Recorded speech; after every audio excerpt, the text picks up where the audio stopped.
address. Watashi wa Genrikar Fuerzas desu. Now we're going to report to you the Amaterasu, which is the Japanese mythology. So, but first thing first, let's dig deeper sa history before its origin pa. Hindi sa tama to sa history, sa story, but dito sa origin sa Amaterasu. So, let's know what is Amaterasu. Okay? Origin of Japanese mythology. Can you read in class? Again. Mongoloid peoples crossed the Korean Strait during the 2nd and 1st centuries BC, bringing the Shinto religion focused on nature, ancestors, and heroes. So this means that the first people to sa una hindi Japanese. Instead, they are Mongoloid. So Mongoloid is composed of 3 countries. Una ay Chinese, Korean, and Mongol. Mongoloid. So, sa una daw, before naka-employ sa una ang Shintoism or Shinto religion, di ba? Nag-focus siya, nag-worship siya sa nature, ancestors, and heroes. So why do you think that Shinto religion nag-worship sila sa nature, ancestors, and heroes? What do you think? Okay, so worship sila sa nature because they believe that nature is a provider of life. Kaya kung daw sa nature, magkataon ka ng kainin, sa nature lang siya. Ikadua, praise sila sa nature because they believe that nature has a spirit called Kami. So what siya? Sa ancestor, they worship ancestor because if you worship nila ang ancestor, or i-honor nila ang ancestor, hindi sila malasumba. So yun sila. They believe that ang lahat na nagkadoon sila. And sa heroes, of course, they believe that or they believe the legendary figures na. So, Chinese influence and early records. Sa una guys, ang Chinese, ang Japanese is, or late 6th century, ang Japanese wala silang records silang belief. Chinese culture influenced Japanese religion, literature, and arts dating in AD 552. So, kada siya, 6th century na siya. So, nagkadugay ang panahon, nagkadugay na dagan, about of 8th century, na-discover or dito na sila kasunod record sila ang belief. That's why, ang unang belief nila na sulat or resources nila na unang nasulat is Kojiki. Kojiki is the ancient matters ba or ano sa'yo? In late 712 AD, and Nihon Shoki or Nihongi siya sa lahi na term, Chronicles of Japan. Okay, so okay, class, can you read? Shinto views nature as divine. Amaterasu Mikami, the sun goddess, symbolizes fertility, power, and an important rule of women in early Japan. So, of course, Shinto believes or Shinto views that nature as divine. So, as I said, na nature is divine because it has a spirit called Kami. And karon or later, hindi sa o kung sa Amaterasu, kung sa inambag or contribution or origin niya sugar. Next slide. The Amaterasu explains the sun and moon separation. So, and origin of food, agriculture, and the self-form industry reflecting the connection between the sun and fertility. So, this stated here na mabalaro after the story, ang tanong ay nasparit ang bulan, nasparit ang sun, and ang mga source pagkaon. So, this is the concept. So, are you ready sa story class? Yes, sir. Okay, so, ang story is entitled Amaterasu, the sun goddess of Japanese mythology. So, Amaterasu is the figure of Amaterasu. Can you read the description? The goddess of the sun and the universe, reigning in heaven with immense power and influence. So, sa una na guys, Amaterasu ang reigning. Reigning God. Sa una siya ang supreme God of all gods. Siya ang bayi siya, kay Shin siya, bayi siya.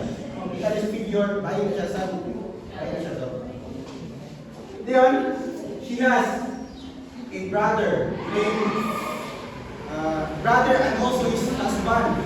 Kailan mo si husband? So, wala siya nakakikita sa mga. So, ang husband is named Tsukuyomi. No, so, that time, padala ni Amaterasu si Tsukuyomi. Madalas si Amaterasu ni Tsukuyomi sa to serve the food god. Alam mo si food god na? Food god is the Mochi no kami ang name niya. So, pato niya si Godmon or Tsukuyomi dito sa ito is to serve the food god. And then, pag-ato na yung panito ni Godmon, kita ka ni food god, maduro si Godmon. So, kung mo magkukuha sa iwan ni Godmon, I mean, God food god. Okay, sa iwan ni food god, first, mahin siya Godmon, she spit or arise from the land to the land. And then, she turned to the sea and spit all different kinds of fishes. And lastly, she turned to the mountain and spit all the floated animals. So, that's the time na pagkakita ako ni Godmon or Tsukuyomi, walang taon niya, kung siya kayong sumto, sumto siya. How dare you to feed me a food that's fit from your mouth? Kaya na siya kay, siyempre, ikaw na ba, ikaw na, ikaw na sinunta, isa mo yung word lang. So, that's the time, nakasuko siya, he drew this word, and the reason, nag-ipatay niya si food god. So, that's the time na, ipatay niya kay, the word, nagsunto man siya namatay. So, after na scenario, food god, I know, si Godmon reported to Amaterasu. Reported what he did. So, pag-report niya ito time, Amaterasu, nasuko siya. Anong ipatay na ito? Kaya siya, you are evil God. And what to stand beside your face over and over again. So, hindi siya pwede magkita. Hindi na siya pwede magkita, diba? So, that's why, the reason, ang sun and moon are separated. Hindi na sila, tukol sa kalakot ni Amaterasu, tukol siya kasuko, nag-queen niya si yung husband and also his brother. Dear brother.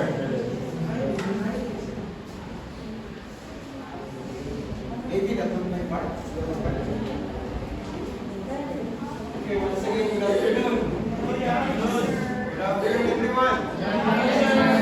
So, my part would be the gift of agriculture. So, as reporter Kevin said, dito siya no, there came a time na i-review na natin kamayan, there came a time na si Amaterasu, the sun goddess, iyang isugo iyang husband, which is si Tsukuyomi. Isugo niya si Tsukuyomi to visit the food god. Kani si food god, mao ni siya ang earth itself. Siya ang earth. So, nag-visit si Tsukuyomi sa earth, then mo to ang nahitabo. Gisulti pa kayo lang, ginuod siya sa gihanda ni food god sa iya kay pagsukar man ni earth ang iyang food nga gidalit ka Tsukuyomi o kang moon god. So gipatay ni moon god si food god. So muna sa gi-state pa diri kanina. So diri no, Amaterasu is furious with her brother and separates the sun and the moon using day and night. So, mga dito cross mga igsoon mga cross mga classmate mga cross nga naatangay day and night. Yes. So, mga cross nga naatangay day and night kay tungod nasuko si sun god kang moon god. Nasuko siya Amaterasu kang Tsukuyomi. So, yung separate ang moon ug ang sun. So, let's go on. After that, isugo ni, nabasa mo gina ninyo, isugo ni Amaterasu si God of Cloud. Si Cloud God nga ipa-confirm kung patay na magyud si Food God. So, ang gihimo ni Cloud God, naog siya sa earth, o iyang i-confirm nga patay na gyud si Food God. Then, iyang gibuhat, nagdala siya o kaning mga tingnan na lang nato kaning souvenir o patunay nga yung nanon kang Amaterasu nga patay na gyud si Food God. So mibalik si Cloud God kang Amaterasu, ipakita niya to, which is ang iyang gidala nahimunon nga nalipay ani si Amaterasu. Ang iyang gidala ginuno diri from the dead goddess body, gidala ni Cloud God ang grains, rice, silk, and animals emerge gift gifted to humanity. So, mo ni siya may tabo. Next slide. So, ang ibuhat na sab ni Amaterasu o si Sun God, katong ipangdala ni Food God, ihatong ingon na diri, she plants the seeds, oversees harvest, and introduce self-worth cultivation.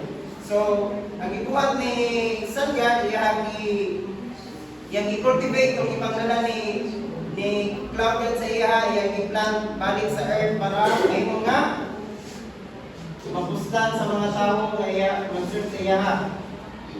So next, there came Susano Nomikoto. Please read kung sa description ni Susano Nomikoto. Izanagi and Izanagi's son, Susano, established the literal and business of Amaterasu. Okay. So, sa wala pa na kay Balo, kani si Amaterasu, anak ni sila ni Izanagi, which is kung i-base na to sa Kojiki, di ba sa Shintoism ni siya nga writings na to i-base. Sa Shintoism, anak daw siya ni Izanami, which is dili siya align sa Kojiki. Ang Kojiki kay anak na siya ni Izanagi. Kasi si Izanami that time patay na siya. Si Izanami namatay siya pagpanganak niya sa ilang anak na sa fire god, namatay si Izanami. So namatay siya sa Shintoism. So ang state diri si Amaterasu, si Tsukuyomi o si Susano Nomikoto, anak sila ni Izanagi o ni Izanami. So si Amaterasu nag-rule siya sa sky, which is siya ang sun god. Then si Tsukuyomi siya ang moon god. Then si Susano Nomikoto siya ang nag-rule sa nether realm o sa underworld. So there came a time nga nabalitaan ni Susano nga si Amaterasu nakabuhat siya kamang siya idea nga ang mga remains ni Food God na imong nga magpuslan sa mga tao sa mga gods kay back then sa pagtuo sa Japanese according sa Japanese mythology ang god po nila kay magkaon po mga kaning mga makaon nga gikan po sa earth. So mo to ibuhat ni Susano, nakakamap siya kay iyang bisitahon ang iyang sister nga si Amaterasu. Then mauni siya, Susano Nomikoto visit to Amaterasu. Amaterasu prepares for conflict, suspecting her brother's violent intention. So, nagbasa na mo sa background na ni si Amaterasu nag-prepare din siya daan ng sa to, na siya i-prepare nga sword o ang iyang mga armor sa iyang lawas. Dinapo siya na siya bow, na siya arrows, nga 1,000 of arrows siya i-prepare. Kay kabalo siya nga iyang brother nga si Susano kay troublesome kung mag-bring na og chaos sa iyang kingdom, sa iyang place. So, ani dahil si Susano Nomikoto ang iyang powerful kay God mo siya, God of storm siya. So, di ba sa Greek mythology o sa Norse mythology, ang pinakakusgan ang mga nag-control sa thunder. So, diri si Susano Nomikoto siya ang storm god. Tapos siya ay capability like Zeus o Thor. Mo ni siya. So, mo na siya. So, para nakita niya Amaterasu si Susano magpadulong. So, kung makakita mo storm magpadulong, kung sa'yo color sa langit. So, kung yun lang, nag-gray yun ay thunderous cloud. Mo na nakita ni Susano ni Amaterasu, mga prepare siya magpahan. Pero, kung sa diay, may ngato na diay si Amaterasu. Ang ingon pa niya, ni Susano, mingato siya kang Amaterasu kay dira sa story, mingato siya kay makikelebrate siya. Kauban ni Amaterasu kung sa iyang mga achievements. Dire, Susano's disruptive behavior, jealous of Amaterasu' success, he ruins, sa wala pa rin niya buhatan, nag-pretend pa siya nga iyang intention is good, sa wala pa rin niya buhatan.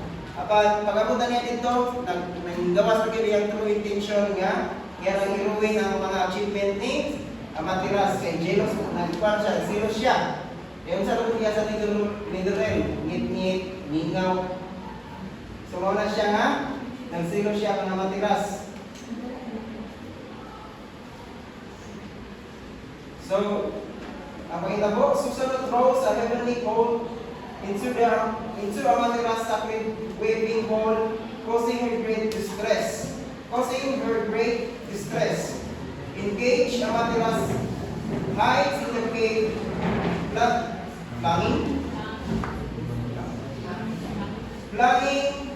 plunging the world into darkness. So, dito sa napakita na ni Susanoo no Mikoto ang iyang intention sa pag-visit niya kang Amaterasu. Nag-cause siya havoc dito sa kingdom ni Amaterasu. So, ang nahitabo, nag-goal si Amaterasu sa ako pang i-search pininaw sa itong word sa nag-load. Grouchy. So si Amaterasu nag-grouch siya. Kung sa ibuhat ni Susanoo no Mikoto, intago siya sa cave. So, unsa may image o world without sun? Okay, ingit kayo, dili manuko ang crack, yung ipagtanong sa mga tao. So, muna nga, nagluhod si Amaterasu sa story pa, dugay siya nga minggawas dito sa cave na yung taguan. Nagluhod lagi siya sa ibuhat ni Susanoo. Although, di ba gi-introduce ni Susanoo yung intention as good? So pagkakuan day mo, day kayang buhaton. So, kung imong imagine ba, pagkabalo ni Amaterasu nga good ang intention ni Susanoo, iyang ilay down ko dahil sa guard, yung mga pang-andam, yung mga arrows, yung ilay down. So pagkakuan day, pag ilay down niya, inaniyon day siya. So mga itong nakakusaya o, panood. Oh, she was betrayed. So, kung atong nga panuno, ang duha ka brother ni Amaterasu nakakos niya sa expression. First, kung isugo niya si Tsukuyomi, kung ibuhat ni Tsukuyomi, ipatay naman niyang ang isugo niya si Tsukuyomi yung takay, ano nga mamit lang si Fulgad para ipakumusta lang, para ipatay siya ni Tsukuyomi. So, kanipod, ikuan po, iyurakan, i-betray ang kaning katungdanan ni Amaterasu ang iyang kingdom turns into ruin ang iyang mga rice field. So dito pa no, kapilaman sa story, kapila nagpailog si Amaterasu. Katulo. Kadua, sa ikatulo siya, wala na niya natiis. Sa ikatulo, wala na niya natiis, so muna siya nagtago siya sa cave. So after sa tragic na nahitabo, kung sa may ibuhat sa mga gods o sa mga follower ni Amaterasu. Kay, nakuha mo nila, napansin nila nga, kung saan man wala na may manubog ng pagkaon, hindi natakawan, ang uban nga mga bata puro, ang mga beings, wala na yung kusog, yung palabi, ang saan kayo nagpahan natong datang itong energy. So, una, ibuhat sa mga gods, nag-gather sila, nag-offer sila of treasure and perform rituals and lure Amaterasu from her cave. Okay, i-praise nila tama si Amaterasu na sila dito sa baba sa cave. Wala sila yung sunod, pero nag-awit sila tama, anong lang yun nga ma-learn nila si Amaterasu. So, Bonnie, ang sunod nga na itabo, please read para itagtugon. Pinagtugon sa video. Restoring light to the world. The gods punished Susanoo, punishing him forever to live the life on his feet. Okay. Wow! So, nahimo na dito ay nga si Amaterasu na nawala na yung pagpangluhod, no? So, mingawas na siya cave, giving light to the world once again. O, nahimo nga na mintubo na sa mga craft na energy ang earth. So, pagkauban sa nahitabo pang Susanoo, i-punish na si Susanoo, dili na siya katong sa place of heavens, ibalik na siya, pumasya siya na below, where is yung kingdom of ang Netherlands sa underworld.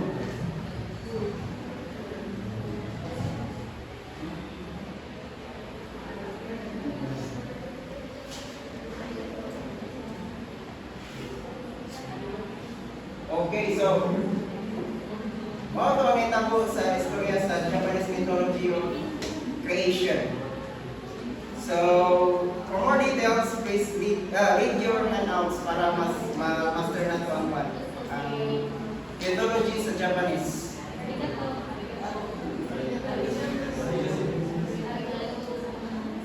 For all of that, arigato! Yay! Question. Any question? Any question? question. Wala, guys. Wala? Sige na, your dad, your dad. Para siya, Netherlands, magagawa na. So, ang Netherlands is, kung sa Greek mythology siya, ano siya. Kung sa Greek siya sa Japanese, Netherlands ang tawag. Which kasi tatay tawag ka na, called Yumi.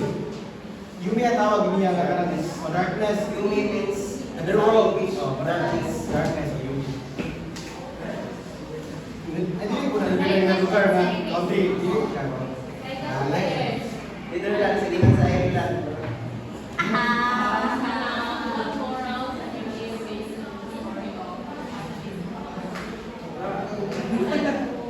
Okay. Ito daw mga tapong-moral sa about Japanese mythology. So, kung sa may iwan ito, Wednesday, itong pag-betray sa mga brother niya Matiras, ang reaction niya Matiras sa prophet. Dapat kung namin pagkaon sa mga tubangan, hindi mo patyo ng... Hindi mo patyo lang kung ano kung pagkaon sa likidikan sa baka. Lisa people ka, hindi na punta sa kung sinong ka. oh, yeah.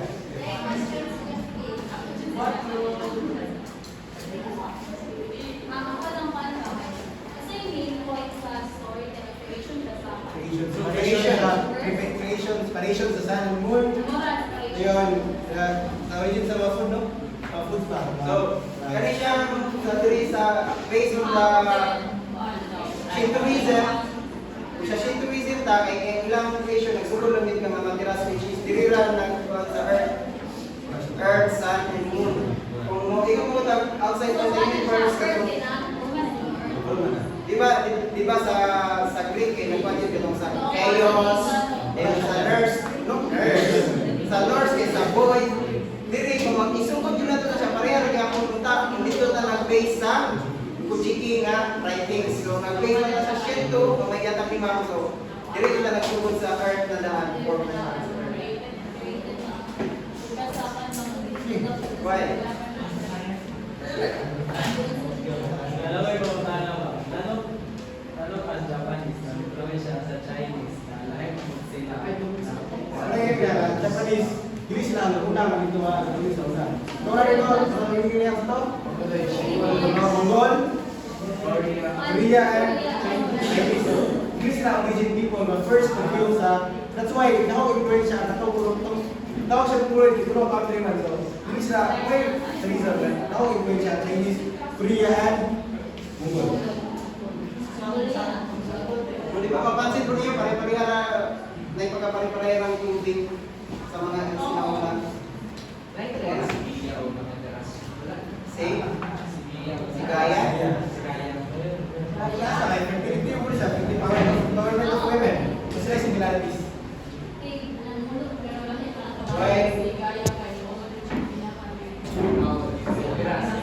Si Gaya, bitaw, kung ibutang natin siya sa Japanese mythology, mas fit siya ng food god. Hindi siya man ng earth. Pero hindi ba?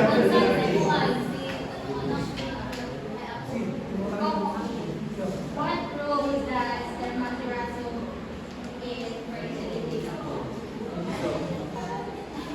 Tira, ako lang po nga pagsabot, dako kay role siya Matiras, eh, di ba, paghatag sa itong mga remains ni Good God, yaman itong kita ng bali. Eh, yun siya kung i-practical po na doon, saan mag-improve mo yung mga dili kita, talag sa naguro, wag ko makita ang hands nga muto mo bilang sunlight. Wala yung activity sa plan. For 27 years, kung pa ko kita ang plants ng mundo bilang sunlight, so UV light. Si Materasu ang nag-alaga sa mga plug. Oh. Eh, nasa yung murag, kaya ano ba yung bibigyan daw? Si Mara daw, visit daw. siya ga first nga hatag og example din i-follow lang sa mga pa. Oh, natay, sige, sige. I-follow na nato kuno kung mapista sa Japanese mythology. Siya matira, siya yung una. Siya yung una nagtanong.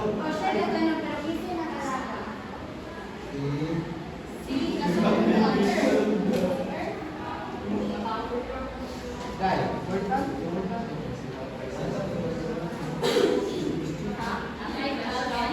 Last. Why baka nang immortal ba sila saying sa Greek or immortal na Japanese sila, matay sila para sa cross?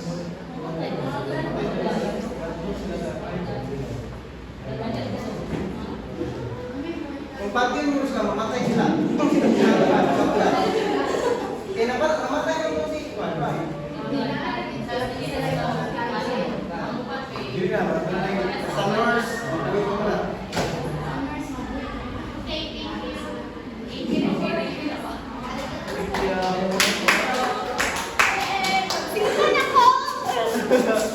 Wow, mga